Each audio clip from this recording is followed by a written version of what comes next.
During the 1980s, Linda and Richard Hoagland met, fell in love, and got married, eventually settling down in Indianapolis, Indiana, where they had 2 sons named Matthew and Douglas. However, their idyllic family life took a drastic turn when Richard vanished without a trace. For 23 years, Linda and her sons were left to wonder what had happened to him. Then, in 2016, Linda received a shocking phone call that uncovered the unimaginable truth behind her ex-husband's disappearance. The revelation would shatter her family's world and turn it upside down. But before we start our story, smash the like button, make sure to subscribe and hit the notifications bell so you won't miss any new stories. Although Richard appeared to have everything under control, he was concealing a secret from the world. Linda remembered that in the period leading up to his disappearance, he appeared distant and disconnected from the family, a realization that she only understood in hindsight. The boys were also unaware of anything amiss until their father vanished. It seems that Richard was grappling with something so dreadful and embarrassing that he was unable or unwilling to confront it while living with his family. ABC News' Nightline program later interviewed Linda, asking her, "What did you love about him?" Despite having gone through such a difficult ordeal, Linda appeared uncertain how to answer. Her eyes widened in surprise before she composed herself and replied with a sigh, He was a lot of fun to be with." Unfortunately, she was unaware that while he was enjoyable to be around, the man she knew was entirely different from the one he really was. In February 1993, everything changed for Linda on what appeared to be a regular Wednesday. While at work, she received a call from her husband, who informed her that he needed to go to the emergency room. Naturally worried, she offered to leave work and meet him there, but he insisted that he couldn't wait. Linda proceeded with her day as usual, picking up her youngest son, Doug, from daycare. To her dismay, upon arriving home, she found out that her older son, Matthew, had been left alone. At 4:45 p.m. that day, Linda received a phone call that would alter her life forever. Despite taking only 40 minutes to return home from work, Richard was nowhere to be found. Upon arrival, Linda was confronted with the harsh truth of who Richard truly was. A man who had abandoned not only his wife but also his own children. Matthew, who now has a family of his own, has stated that he will never forget his father's actions and that he uses them as a guide of what not to do to be a good father. Reflecting on Richard's sudden disappearance, Linda recollected, it was cold. It was February. He didn't even take a coat. In an instant, Linda's 11-year marriage had come to an end and her husband had vanished. Richard had not taken any clothing with him, and his toothbrush remained unused in their bathroom. Linda contacted all the nearby hospitals, but none had any record of Richard Hoagland.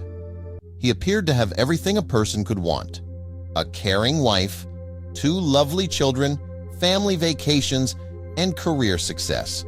So why would he abandon it all? Upon arriving home to find her 9-year-old son, Matthew, alone, Linda received another call from her husband. "I can't live this way anymore. I feel you would be better off without me," he uttered before abruptly ending the call. Hours later, Richard called again, this time stating, "I don't want to go to jail. I'm never coming back." Linda had started her day with no inkling that her family would be involved with the police, but by the end of the day, Richard's ominous call foreshadowed police involvement to come. Richard Hoagland's car was found parked at the Indianapolis airport a few days after his disappearance. Despite contacting all the airlines, no record of Richard was found on any departing flight. Little did his family know, they would not see him again for many years. Richard called twice more, both times collect, and Linda was able to trace the calls to Aruba and Venezuela. Ultimately, she had to come to terms with the fact that she would not be able to track down her missing husband. Richard had kept his financial troubles hidden from his family, but it later emerged that he was in dire straits. In a bid to stay afloat, he had maxed out all of their credit cards and even forged Linda's signature to secure a bank loan before disappearing. Once it became clear that Richard had fled because of his financial troubles, Linda filed for divorce. Despite his absence, the judge ordered Richard to pay off their 26 outstanding credit cards, unpaid taxes, and other outstanding debts that they had accumulated jointly.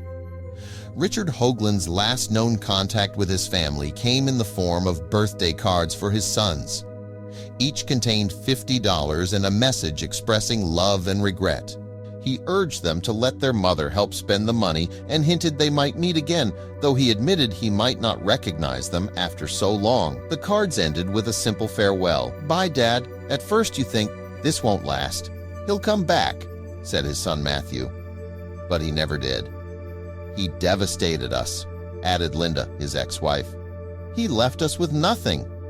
She couldn't pay her mortgage or car loans and was shattered emotionally and financially.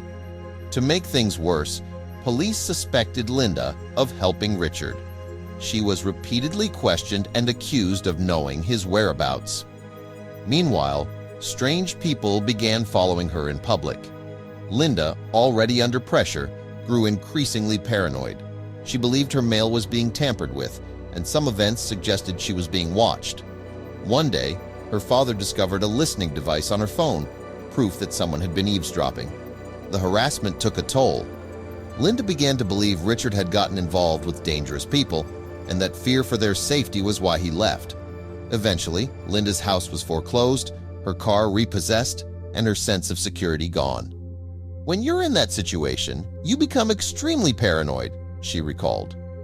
She relocated to McCordsville, Indiana, and went into hiding. All her bills were under her parents' names, and her sons caught the school bus from a friend's house to avoid detection. They lived this way for 6 months. Even after, Linda remained cautious. She believed police continued monitoring her. Thankfully, her parents supported her throughout. "She's our daughter," her mother said through tears. "We had to help her." In time, Richard was declared legally dead. Linda remarried and tried to rebuild her life. Her sons grew up, though one battled personal struggles linked to his father's disappearance. Then, in the summer of 2016, a voicemail changed everything. Detective Anthony Cardillo from the Pasco County Sheriff's Office contacted Linda with shocking news. Richard Hoagland was alive and in custody for identity theft. For years, he had been living under the name Terry Szymanski, a man who had died in 1991. Richard had used Terry's death certificate to obtain a birth certificate, then a driver's license and social security number. He married a woman named Mary Hostler in 1995, fathered a child, and settled in Zephyr Hills, Florida, living as Terry Szymanski for over 20 years. His new family had no idea about his past. The truth came to light when Terry's nephew, doing genealogy research, discovered that someone using Terry's identity had gotten a pilot's license and remarried. His family reported it, and the investigation eventually led to Richard's arrest. Cynthia Bujnak, Terry Szymanski's sister, was stunned. "My dad was the victim. Even after 23 years, the truth will always come out," she said. It was especially painful to realize that her family had unknowingly provided Richard with the information he used to steal her brother's identity. Detective Cardillo later confirmed how Richard had constructed his new life step by step. He was the perfect candidate for identity theft, he said, and Richard had taken full advantage of it. Despite his arrest, Richard never apologized to Linda or his children. Though she eventually won a $2 million child support judgment, his assets remained tied up in divorce proceedings with his second wife, leaving Linda unsure if she'd ever be compensated. Even so, the truth had finally come out. The man who vanished without a trace had been found, living a lie, leaving behind 2 families forever changed by his deception. The real Terry Szymanski had died in 1991, but officials in Ohio unknowingly enabled a massive fraud when they issued his birth certificate to a man named Richard Hoagland. With it, Richard obtained driver's licenses in Alabama and Florida, using them to successfully impersonate Terry for over 2 decades. According to the Pasco County Sheriff's Office in Florida, Richard had been living under Terry's identity since 1994, obtaining a pilot's license, marrying, fathering a child, opening credit cards, and securing multiple mortgages with his new wife. All while the real Terry's family, still grieving, had no idea someone was living under their son's name. The scheme began unraveling when Terry Szymanski's nephew stumbled upon suspicious records on Ancestry.com. Though initially skeptical, the family eventually contacted authorities after finding that Terry had apparently remarried and become a pilot long after his death. Further investigation revealed Richard had abandoned his first wife, Linda, and their 2 sons without warning. He started a new life, while Linda endured foreclosure, car repossession, and even potential surveillance. Fearing for her safety, she went into hiding. Meanwhile, Richard's new family had no idea about his past. His teenage son was shocked to learn the truth that the man he knew as his father wasn't Terry Szymanski at all. Matthew and Doug, Richard's sons with Linda, had grown up without their father. Though Linda eventually remarried, the trauma lingered. Doug, in particular, struggled with the abandonment, battling substance abuse, and eventually serving prison time. He once wrote to his father, asking why he had left so suddenly, but never received real answers. By the time Richard's fraud was uncovered, Indiana's 5-year statute of limitations on theft had expired, preventing prosecutors from pursuing charges related to money he had stolen from Linda. He was only charged with identity theft. Linda later expressed sympathy for Richard's second family, acknowledging that they too had been deceived. She sued Richard for nearly $2 million in unpaid child support and won. But whether she'll ever be paid remains uncertain due to his ongoing divorce. Despite everything, Richard has never apologized to either of his families. Richard Hoagland was eventually sentenced to just 2 years in prison. After release, he returned to face Linda in court over unpaid child support. But money can't reverse the years of betrayal. Richard never said sorry, not to Linda, not to his sons, and not to the family of the man whose identity he stole.